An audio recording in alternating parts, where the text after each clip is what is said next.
Beneath the burning sun of the Nile Valley, where the river carved a lifeline through endless desert, Egypt rose as one of the most enduring civilizations in human history.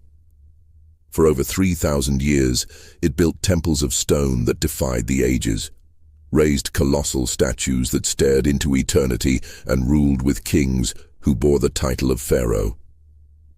Yet among these rulers whose names were etched in hieroglyphs upon walls and tombs, there were also women who rose beyond the expectations of their time, women who wielded the crook and flail, who wore the crown of Upper and Lower Egypt, and who dared to stand as sovereigns in a world dominated by men. Their stories are often overshadowed by the towering figure of Cleopatra, the last queen of the Nile, whose beauty, cunning, and tragic fate have captured imaginations for centuries. But Cleopatra was not an anomaly. She was the culmination of a long line of queens, both remembered and forgotten, who shaped Egypt with ambition, resilience, and vision. To understand Cleopatra, one must first step back into the deeper past, into the foundations of Egyptian kingship, and uncover the women who paved her way. In the earliest dynasties, power in Egypt was tied not only to the throne, but also to divine legitimacy. The king was a living god, the embodiment of Horus on earth, and his consort was not a mere ornament. She carried the bloodline that connected dynasties, and in her veins flowed the sacred right to rule. Many of the earliest queens are shadows on papyrus, their names half erased by time, but some emerge through fragments of stone. Among them was Merneith, a queen who lived over 5,000 years ago in Egypt's first dynasty. Her name was inscribed within a sarek, the royal frame that usually encased the names of kings. Though historians still debate whether she was a regent or a ruler in her own right, her burial in the grand necropolis at Abydos speaks of a woman who wielded extraordinary power at a time when Egypt was still learning what it meant to be a united kingdom. Centuries later, another queen stepped from the shadows into brilliance, Sobekneferu. She ruled at the end of the 12th dynasty, a time when Egypt was one of the greatest powers in the known world. Sobekneferu was the first woman we can say with certainty held the full kingship, wearing the regalia of pharaoh and taking on the masculine titles that legitimized her reign. Her name meant Beauty of Sobek, linking her to the crocodile god of strength and ferocity, and her statues show her blending male and female traits, an attempt to embody both the stability of tradition and the disruption of innovation. Though her reign was short, it set a precedent. A woman could rule as king, and the gods themselves would allow it. But perhaps no queen before Cleopatra is as famous as Hatshepsut, the great builder, the woman who crowned herself pharaoh in the 18th dynasty. Born into a line of powerful rulers, Hatshepsut was the daughter of Thutmose I, wife of Thutmose II, and regent for the child Thutmose III. Yet she did not remain in the background. She declared herself pharaoh, taking on all the regalia of kingship, including the false beard worn by male rulers. She built magnificent temples, the most stunning of which was her mortuary temple at Deir el-Bahari, with terraces rising against the cliffs like a stairway to the heavens. She sent great expeditions to Punt, bringing back gold, incense, and exotic wonders. Under her reign, Egypt flourished, its wealth and prestige rising to dazzling heights. And yet, after her death, her memory was attacked. Her name was chiseled from monuments, her images defaced, as if her successors feared the example she set, that a woman could rival the greatest of kings.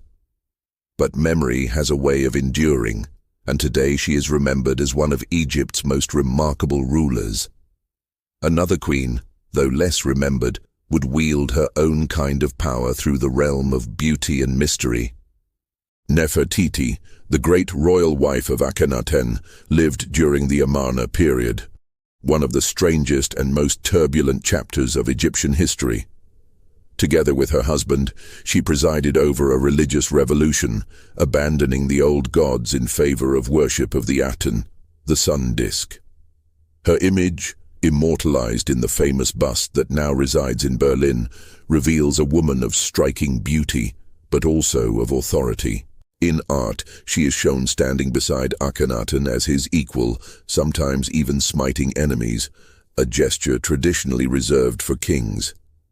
Some scholars believe she may have ruled briefly after her husband's death under the name Neferneferuaten, though her reign remains shrouded in uncertainty.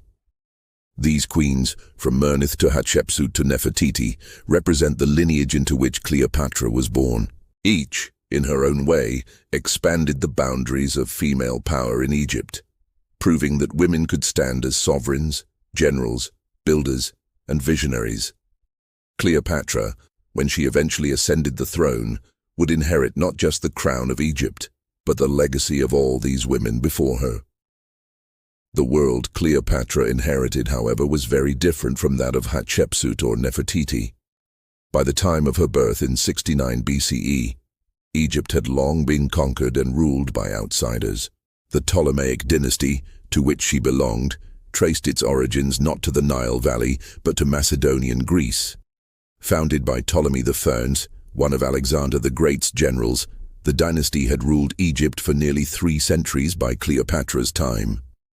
Though they adopted many Egyptian customs and presented themselves as pharaohs, the Ptolemies were also Greek monarchs, and their court in Alexandria was a place where Egyptian traditions intertwined with Hellenistic culture. In this world of cultural fusion and political intrigue, Cleopatra was born as the daughter of Ptolemy Umarthin Olitz, a king notorious for his weakness and dependence on Roman support. The Rome of this era was not yet an empire, but a republic growing ever more ambitious, reaching its hands into the politics of Egypt, the grain-rich land that fed its people. Cleopatra grew up in a palace where luxury masked uncertainty, where every sibling was a rival, and where survival demanded intelligence, charisma, and ruthlessness. She was educated not only in the Greek traditions of philosophy, literature, and science, but also in the Egyptian language and religion, a rare accomplishment among the Ptolemies, who often kept themselves aloof from the native population. This made Cleopatra unique. She could speak to both Greeks and Egyptians, bridging the divide that had long defined her dynasty. As Cleopatra matured, Egypt teetered on the edge of ruin. Its finances were drained, its rulers mocked as puppets of Rome, its court riven by conspiracies. Into this turbulence stepped a young queen who would become not just a survivor but a legend. Yet before she could carve her place in history, she would have to fight her siblings for the throne, navigate the treacherous tides of Roman politics, and revive the fading glory of a kingdom that had once built the pyramids. She would draw upon the legacy of queens before her, shaping herself into a ruler who embodied both Egyptian divinity and Greek sophistication, a woman who could charm, command, and outwit the most powerful men of her age. And so the story of Cleopatra begins not in isolation, but in a chorus of voices that came before her, the forgotten queens whose reigns echo through time. They prepared the stage upon which she would make her entrance, and through her, their legacy would find its most dazzling and tragic expression. The death of Ptolemy Uthene left Egypt in a fragile state, and Cleopatra was thrust into the maelstrom of dynastic strife. According to tradition, she was to rule jointly with her younger brother, Ptolemy III, who was little more than a child. Yet the title of co-ruler masked the true nature of the arrangement, a bitter rivalry between siblings, each backed by factions within the court. Cleopatra, still a teenager, stood against entrenched ministers, powerful eunuchs, and the guardians of her brother who saw in him a pliable puppet. For them, a young girl, however intelligent and ambitious, was not meant to rule alone. But Cleopatra had already absorbed the lessons of her predecessors. She knew that in Egypt, the throne was not merely inherited, it had to be seized, defended, and made manifest through divine authority. She quickly established herself as an independent figure. While her brother's advisors attempted to sideline her, Cleopatra appeared alone on official documents, a bold assertion of sovereignty. She donned the imagery of the goddess Isis, the divine mother and protector, a role that resonated deeply with the Egyptian people. This was no accident. She understood the power of symbols, and unlike many of her Ptolemaic predecessors, she actively embraced the Egyptian language, rituals, and traditions. In a kingdom where the Greek rulers were often resented as foreigners, this act alone gave her a foundation of popular support that her rivals could not match. But in the palace, alliances shifted like desert sands. Within a few years of her father's death, Cleopatra was forced into exile. Ptolemy's regents had driven her from Alexandria, believing they had secured the throne for their ward. Stripped of her crown, Cleopatra retreated into Syria, where she gathered her forces. She did not weep or wither in defeat. Instead, she prepared for a return, raising an army and awaiting the right moment. That moment arrived not through her own hand, but through the entry of a foreign conqueror into the story. Julius Caesar, the most powerful man in Rome. Caesar had come to Alexandria in pursuit of Pompey, his rival in Rome's civil war. Pompey, once Caesar's ally, had fled to Egypt seeking refuge, but instead of sanctuary, he found betrayal. The boy king's advisors, hoping to win Caesar's favor, had Pompey murdered on the shores of Egypt. His severed head was presented to Caesar, who recoiled in disgust. The Romans may have been ruthless, but they still valued dignity in their enemies. With Pompey dead, Caesar found himself entangled in the politics of Egypt, where Cleopatra saw her opportunity. The stories of her meeting with Caesar are the stuff of legend. Ancient accounts speak of her being smuggled into his presence, wrapped in a carpet or a sack of linen, rolled out before the Roman general in a display that was both theatrical and audacious. Whether this tale is fact or embellishment, it captures the essence of Cleopatra's genius.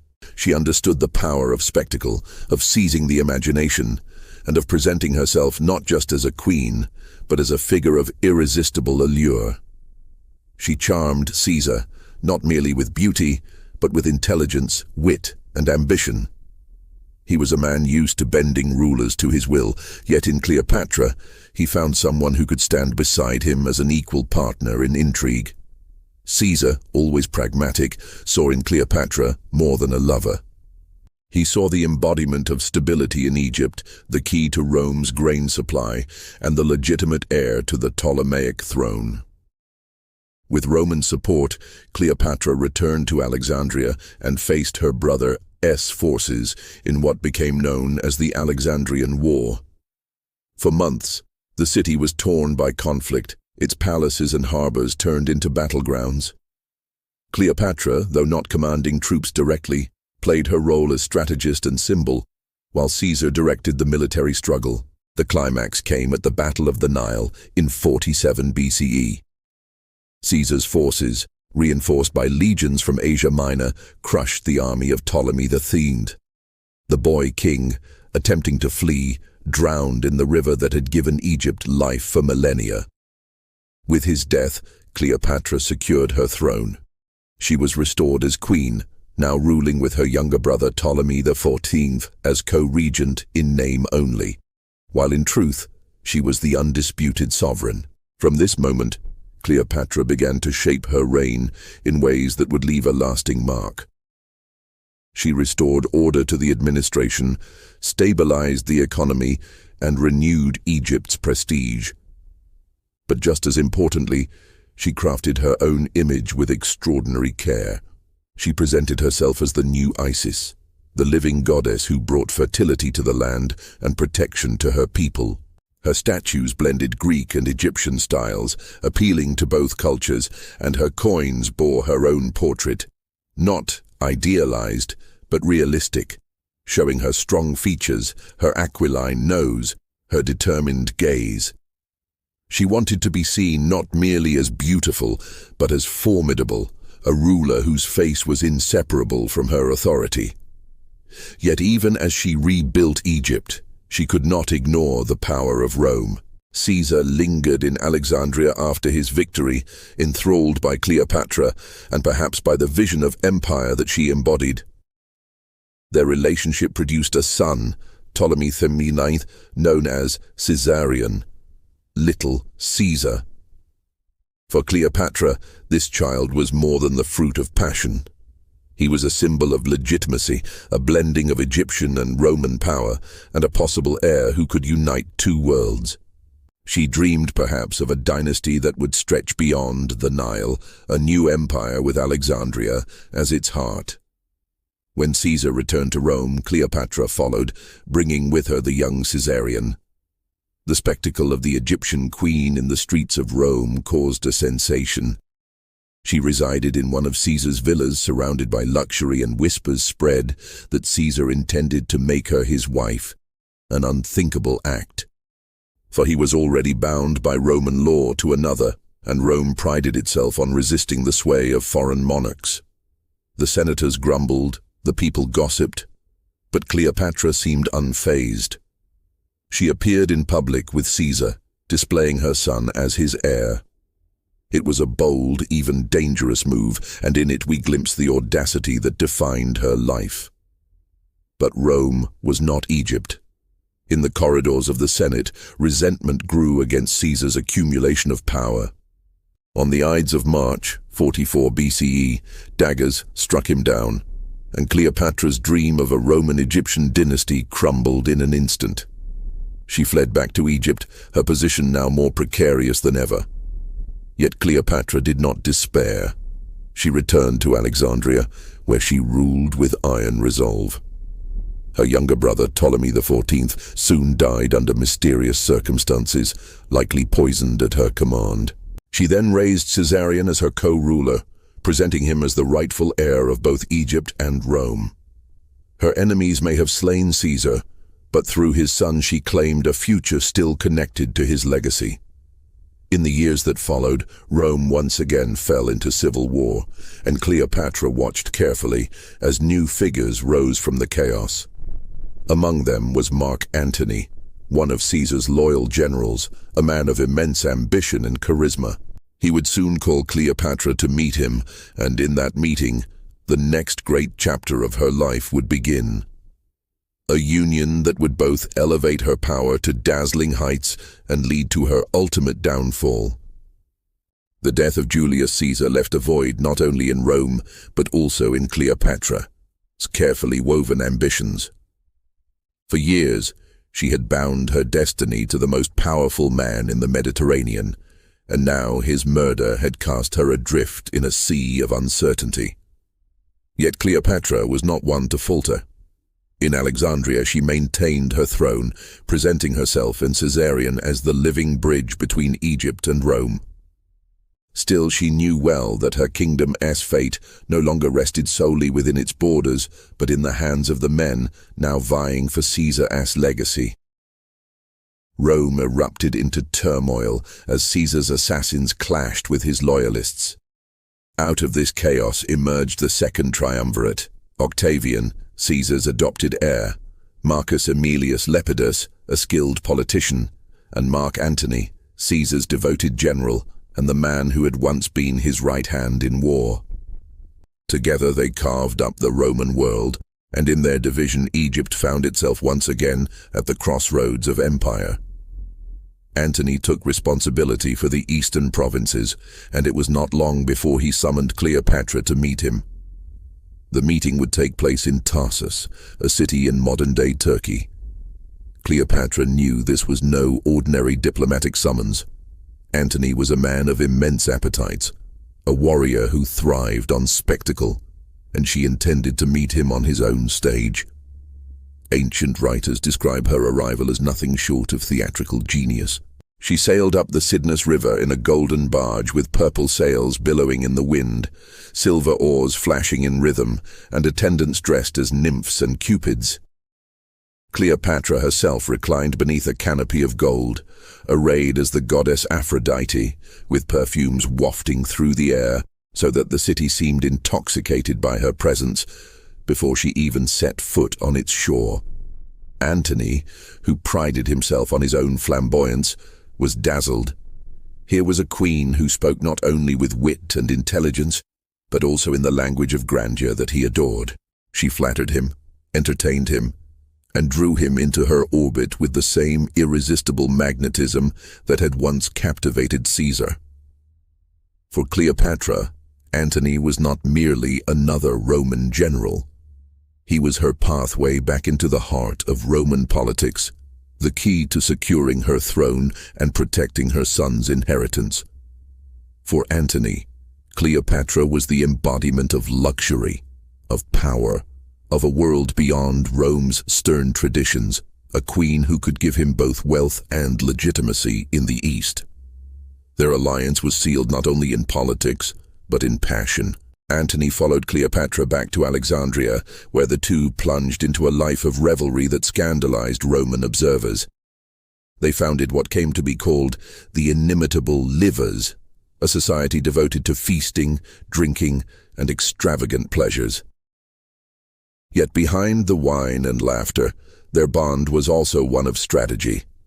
Cleopatra supplied Antony with the resources he needed for his campaigns, while Antony ensured that Egypt remained sovereign, free from the grasp of rival claimants.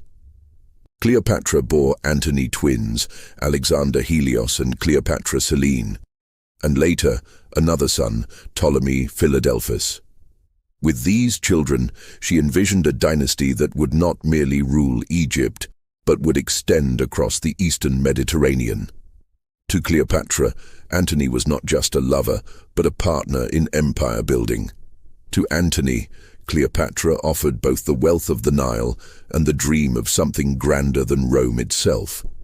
But in Rome, their union was seen as dangerous, even treacherous. Octavian, Caesar's heir, watched with growing suspicion. Unlike Antony, Octavian was cold, calculating, and relentlessly pragmatic. He presented himself as the defender of Roman tradition, while Antony's affair with Cleopatra seemed to confirm the whispers that he was abandoning Rome for the luxuries of the East. When Antony formally distributed territories to Cleopatra and her children in the so-called donations of Alexandria, granting them dominion over lands that Rome considered its own, Octavian seized upon it as proof that Antony was enthralled by a foreign queen and betraying Roman interests. The propaganda war began in earnest. Octavian portrayed Cleopatra as a sorceress, a temptress who had ensnared a once great Roman general with her charms. He depicted Antony as weak, emasculated, and corrupted by Eastern decadence. In Rome's imagination, Cleopatra became more than a queen. She became the embodiment of all that was alien and dangerous, a rival civilization threatening to unseat Rome's destiny. Cleopatra, however, remained undaunted. In Alexandria, she ruled with confidence, projecting the image of divine sovereignty. She and Antony styled themselves as the new Isis and Dionysus, gods walking the earth, rulers not only of Egypt, but of a new world order. The city became a beacon of culture, learning, and wealth, with the great library of Alexandria still a symbol of human knowledge. For a brief moment, it seemed possible that Antony and Cleopatra might indeed forge a new empire that could rival Rome itself. But destiny was moving against them. By 32 BCE, the fragile alliance between Octavian and Antony had collapsed into open hostility. War was declared not on Antony, but on Cleopatra herself. A brilliant political move by Octavian, for it cast the conflict not as another Roman civil war, but as a noble struggle to save Rome from a foreign queen's domination. The stage was set for one of history's most fateful confrontations. The decisive battle came at Actium in 31 BCE on the western coast of Greece. Antony and Cleopatra commanded a vast fleet, larger in number than Octavian's. But Octavian's admiral Agrippa was a master strategist. For days the two sides maneuvered, locked in stalemate, until the clash erupted into chaos. Ancient writers tell us that Cleopatra's ships, heavily laden and less maneuverable, struggled against the swift Roman vessels. In the heat of battle, Cleopatra's flagship broke through the lines and fled toward the open sea. Antony, torn between duty to his men and devotion to his queen, chose to follow. The sight of their commanders abandoning the field shattered the morale of their forces. Actium was lost. The lovers fled to Egypt, but their fate was sealed. Octavian pursued them relentlessly, determined to bring Egypt under Roman control once and for all. Within a year, his legions marched into Alexandria. Antony's forces, weary and demoralized, surrendered. In the final moments, Antony fell upon his sword, dying in Cleopatra's arms, his last breaths entwined with the queen he had chosen above Rome. Cleopatra, left alone, faced a choice unlike any she had encountered before. Octavian intended to parade her through Rome as a captive in his triumph, a living trophy of his victory. For Cleopatra, such humiliation was unthinkable. She had lived her life as a goddess, a queen, a sovereign whose very presence was meant to inspire awe.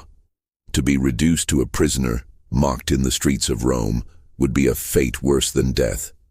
And so, in the twilight of her reign, Cleopatra chose her own end. Ancient tradition tells us she arranged for an asp, a venomous serpent, to be smuggled into her chamber, hidden in a basket of figs. Whether this account is true or embellished, what matters is the symbolism. Cleopatra, Queen of Egypt, ended her life on her own terms, leaving the world not as a captive, but as a legend. With her death, the line of pharaohs that had stretched back for millennia came to an end. Caesarion, her son with Caesar, was hunted down and killed on Octavian's orders, removing the last rival to his power. Egypt was transformed into a Roman province, its wealth flowing to the coffers of an empire that would dominate the Mediterranean for centuries to come. Yet Cleopatra's story did not die with her. She became a myth, a symbol, a figure whose name would echo through literature, art, and imagination. To the Romans, she was a warning of the perils of desire and the dangers of foreign queens. To later generations, she became the archetype of beauty, cunning, and tragic love. And beneath the layers of myth, the real Cleopatra endures. A woman of extraordinary intelligence, a ruler who embraced the legacy of the forgotten queens before her, and the last sovereign to hold the ancient throne of the pharaohs. The silence that followed Cleopatra's death was unlike anything Egypt had ever known. For 3,000 years, pharaohs had stood at the helm of the kingdom, each claiming the divine right to rule, each presenting themselves as the protector of Ma'at, the balance of the universe. With Cleopatra's passing, that chain was broken.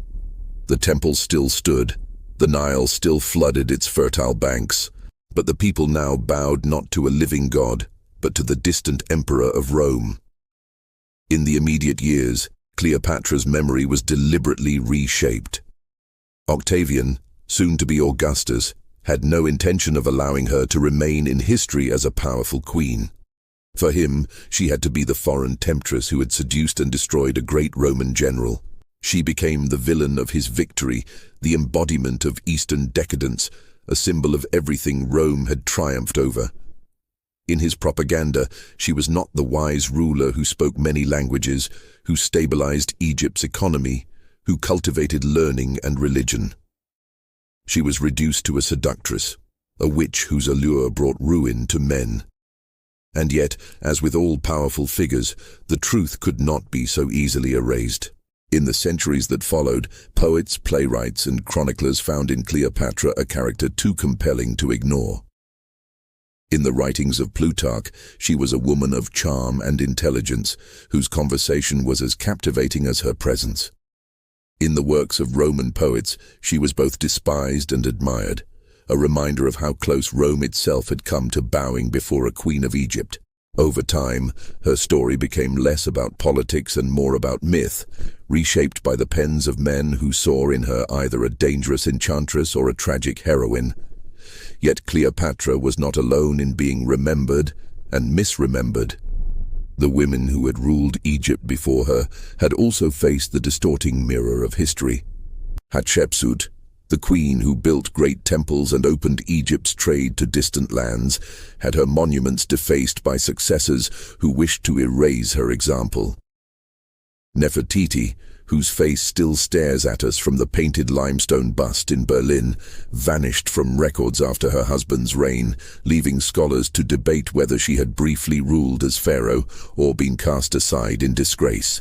Even Sobekneferu, the first woman to take the full titulary of pharaoh, was remembered only in fragments of stone. These forgotten queens remind us that Cleopatra was part of a lineage, not an anomaly. Egypt, unlike most ancient civilizations, allowed women to stand at the very pinnacle of power. In a world where kingship was nearly always the domain of men, the Nile Valley produced rulers who were both mothers and monarchs, goddesses and generals. They were not always accepted without resistance, and their legacies were often contested, but they carved their names into history nonetheless. Cleopatra drew upon this legacy with deliberate intent. She was not the first to style herself as Isis, but she was the one who most fully embodied the goddess in life. She was not the first to rule beside a child as co-regent, but she wielded that position with a mastery her predecessors had foreshadowed. She was not the first to contend with foreign powers, but she was the last to hold Egypt's sovereignty against the rising tide of empire. In her, the line of queens reached both its zenith and its conclusion. As centuries passed and Rome itself crumbled, Cleopatra's story traveled westward, carried into the imaginations of new civilizations. In medieval Europe, she was remembered as a cautionary tale of female ambition. In the Renaissance, she became a subject for painters who depicted her death in dramatic tableaux. The serpent coiled upon her flesh, her beauty preserved even in the moment of her fall. By Shakespeare's time, she had become immortalized as the star-crossed lover of Antony, a queen whose grandeur and passion were inseparable, who lived and died on her own terms. But for all the fascination with Cleopatra, the queens who came before her remained buried beneath the sands of Egypt, their names faint whispers on broken temple walls. It was only in the modern era, with the rise of archaeology, that their stories began to emerge once again. When French scholars uncovered the temple of Hatshepsut at Deir el-Bahari, the scale of her achievements astonished the world. When the bust of Nefertiti was brought to light, it challenged the notion that Cleopatra alone embodied Egyptian beauty. When inscriptions of Sobekneferu were pieced together, the long arc of female kingship in Egypt became undeniable. Together, these discoveries revealed a truth obscured for centuries, that Cleopatra's reign was not an aberration, but the culmination of a tradition stretching back thousands of years. The forgotten queens who ruled before her laid the groundwork for her boldness, her self-presentation, and her legitimacy. Their memory, once nearly erased, now stands alongside hers as part of a larger story. A story of how women could, in defiance of custom and expectation, sit upon the throne of the most enduring kingdom of the ancient world. And yet Cleopatra remains the brightest flame among them, for her life was not confined to Egypt alone. She entered the stage of world history at its most pivotal moment, when the Republic of Rome was transforming into an empire, when the old kingdoms of the Hellenistic age were being swallowed by a single power. She was both a queen of Egypt and a player in Rome's destiny, her choices shaping not only her own land, but the fate of the Mediterranean. Her death did not silence her voice. It echoed through Rome as Octavian became Augustus, through Europe as new empires rose and fell, through art and literature as generation after generation reimagined her. Even today, she remains one of the most recognizable women in history, her name synonymous with power, beauty, and tragedy. Yet behind the myths lies the reality of a ruler who was shrewd, multilingual, deeply educated, and profoundly aware of the weight of her crown. Cleopatra and the forgotten queens of Egypt form a tapestry of resilience and ambition. They remind us that history is not solely the domain of kings and conquerors, but also of women who seized the scepter, who claimed divinity, and who shaped the destiny of nations. Their temples may crumble, their statues may lie broken in the sand, but their stories endure. And among them all, Cleopatra remains the final star in Egypt's royal constellation, the last queen who ruled, the woman who stood against Rome, and the figure who ensured that the queens of the Nile would never truly be forgotten. In the end, Cleopatra's legacy did not lie only in the monuments of stone or the fragments of papyrus that survived her reign. It lived most vividly in the imagination of those who came after her, each age reshaping her into a reflection of its own fears and desires. Her story was never allowed to rest in the still silence of antiquity. Instead, it was pulled into the theater, into the canvas, into the silver screen, transformed again and again until the woman of flesh and blood was all but eclipsed by the myth she inspired. The Romans were the first to cast her in a role, and they did so with ruthless intent. To Octavian, she could not be remembered as a queen who fought for her kingdom's independence. She had to be reduced to a figure of seduction, a foreign temptress who enthralled noble Romans and brought them to ruin. This narrative served a purpose. It justified his triumph, his reordering of the world, his claim that Rome had conquered decadence and disorder. In Roman eyes, Cleopatra became less a monarch than a symbol. The dangerous woman who stood at the border between East and West, civilization and excess. From this seed grew a legend that endured far beyond Rome's empire. In medieval Europe, when female authority was treated with suspicion, Cleopatra was remembered primarily as a cautionary tale. Chroniclers spoke of her in the same breath as Jezebel and Delilah, weaving her into the tapestry of dangerous women whose ambition led men astray. Yet even then, her allure persisted. She fascinated precisely because she defied the order of things. A queen who commanded armies, who negotiated with Caesars, who died by her own hand rather than submit. The Renaissance rediscovered her in a new light. Painters depicted her death with theatrical flourish, her body draped in silks, the asp at her breast, her beauty undimmed even in the final act. To them, she was not merely a warning but a romantic heroine, a woman who chose love and honor over survival. Shakespeare immortalized this image in his tragedy of Antony and Cleopatra, where she is witty, mercurial, passionate, and proud. His Cleopatra is no silent victim, but a woman of irresistible charm who commands the stage as surely as she commanded Egypt. It was in his verse that she became timeless. Age cannot wither her, nor custom stale her infinite variety. By the time the modern age arrived, Cleopatra had already become a canvas upon which each era painted its fantasies. In the 19th century, with Europe's colonial gaze fixed upon Egypt, she was exoticized, turned into the embodiment of Oriental luxury. Artists draped her in jewels and peacock feathers, casting her not as a ruler but as a sensual symbol of a land they sought to dominate. In the 20th century, Hollywood took up the mantle, creating epics that transformed her life into spectacle.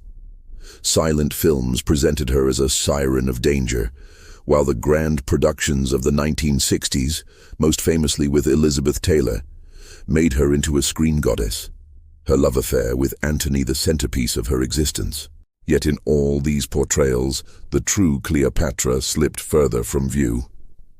The woman who ruled Egypt for 2 decades, who spoke the languages of her neighbors, who commanded fleets and armies, who administered law and economy, became overshadowed by the Cleopatra of myth, the seductress, the lover, the tragic beauty. The reality was far richer, far more complex. Ancient sources suggest she was deeply learned, versed in philosophy and medicine, capable of conversing with foreign envoys without interpreters. She inherited a kingdom in peril and kept it independent for as long as humanly possible, balancing diplomacy, religion, and war with an acumen her enemies feared. The Cleopatra of evidence is not defined by her beauty alone, though Roman writers could not resist speaking of it. She was defined by her intelligence, her political strategy, her ability to harness imagery and ritual to bind her people to her. She lived in a time when the Mediterranean world was being consumed by Rome, when even great powers like Greece, Carthage, and Judea had fallen. In this storm, she stood as the last sovereign of an ancient dynasty, defending her throne with every tool at her disposal. Her relationships with Julius Caesar and Mark Antony were not mere affairs of passion, but deliberate alliances forged with men who held the fate of her kingdom in their hands. And yet, myth has its own power. If Cleopatra has survived in the imagination more vividly than nearly any other queen, it is because her myth carries truths that transcend history. She represents independence, allure, defiance, and tragedy all at once. The Cleopatra of Hollywood may wear a crown too heavy with jewels, but behind her glimmers the real queen who walked through the palaces of Alexandria, who raised her children to inherit a fading kingdom, who faced Rome not as a supplicant, but as a rival sovereign. In the end, Cleopatra belongs to both history and legend. The evidence shows us a shrewd, learned, and determined monarch, the last flowering of Egypt's royal tradition. The legend gives us a symbol, endlessly reshaped by poets, painters, and filmmakers to suit their own visions of power, femininity, and fate. Between the two lies the woman herself, too extraordinary to ever be fully captured, too enduring to ever be forgotten. And so, the queen who defied the world lives on, both in the shards of papyrus that record her decrees, and in the flickering images on screen, both in the temples of Egypt and in the verses of Shakespeare. Her reality and her myth are inseparable, bound together like the coils of the serpent said to have ended her life. She was Cleopatra, last of the pharaohs, and whether remembered as queen or legend, she remains eternal. When we trace the thread of Egypt's queens across the centuries, we begin to see a pattern as old as the Nile itself. From the dawn of pharaonic power, women had stood at the crossroads of dynasty and divinity, sometimes as consorts, sometimes as regents, and at rare moments as sovereigns in their own right. They emerged in times of crisis when the old order faltered and the survival of the kingdom demanded something beyond tradition. Each one carried forward a fragment of the same flame, a reminder that Egypt, unlike so many other civilizations of the ancient world, could accept a woman on the throne and call her pharaoh. Hatshepsut, centuries before Cleopatra, had raised Egypt to new heights of wealth and stability, cloaking herself in the full regalia of kingship and building monuments that still tower above the desert. She proved that legitimacy could be forged not only through conquest, but through prosperity, trade, and monumental vision.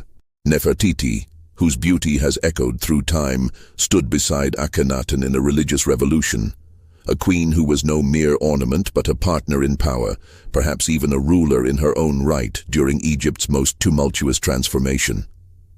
Sobekneferu, in an even earlier age, had dared to rule as pharaoh at the close of a dynasty, bridging the gap between collapse and renewal. And in their shadow stand countless others, queens who served as regents for young kings, priestesses who commanded spiritual authority, and consorts who shaped the politics of the palace. Cleopatra did not stand apart from this lineage. She was its culmination. She inherited a legacy of female power that had been tested, doubted, yet never extinguished. What distinguished her was not that she ruled as a woman, but that she did so at the very end of Egypt's independence, when the stakes were no longer simply dynastic, but existential. She was the last in a line stretching back 3,000 years, the final voice of a tradition that had once crowned women as daughters of the gods and givers of order to the world. In her, the echoes of her predecessors converged. Like Hatshepsut, she understood the theater of kingship, presenting herself as goddess incarnate and mother of her people. Like Nefertiti, she wielded charisma and diplomacy in equal measure. moving through courts and ceremonies with a presence that commanded devotion. Like Sobek-Neferu, she ruled in the twilight of a dynasty, aware that her reign was both an ending and a bridge to something beyond her control. Yet Cleopatra's fate was harsher. She stood not at the edge of dynastic change, but at the edge of history itself, where Egypt would no longer rule itself but become a jewel in Rome's crown. Her death closed a chapter written in stone and papyrus for millennia.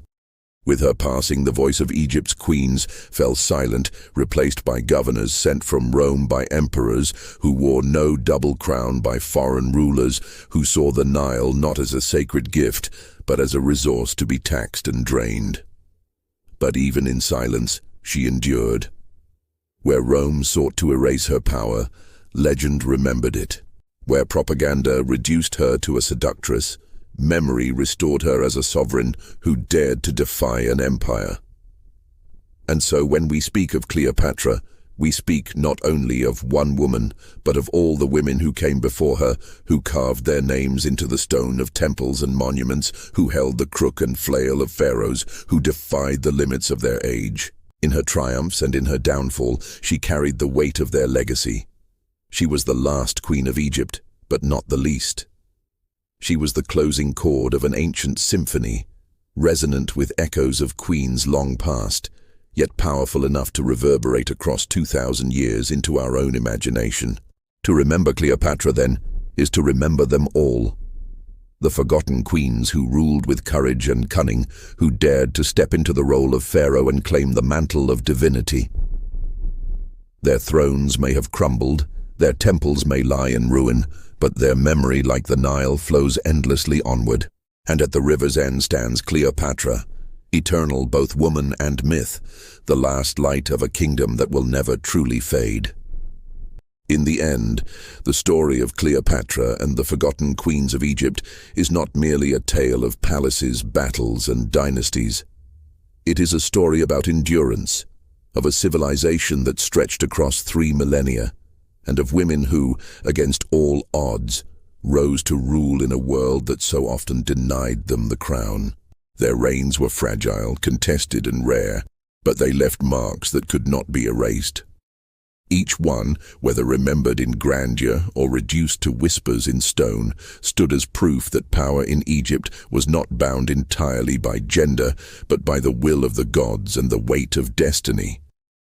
Cleopatra, the last and most famous among them, reminds us that history is never only about what happened, but also about what is remembered. Rome remembered her as a temptress, poets made her into a heroine, and Hollywood crowned her as an icon. But beneath all these shifting visions lies the true woman, brilliant and determined, standing on the threshold of her world's end and refusing to surrender.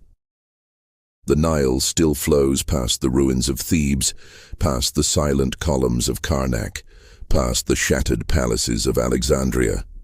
Time has swallowed their stones, but the names remain. Hatshepsut, Nefertiti, Sobek-Neferu, Cleopatra.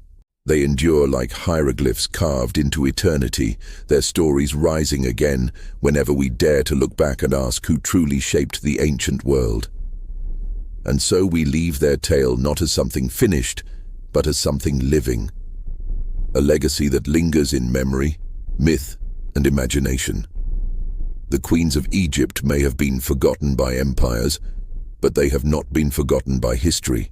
In Cleopatra's shadow, their voices return, and in her legend, they too are remembered.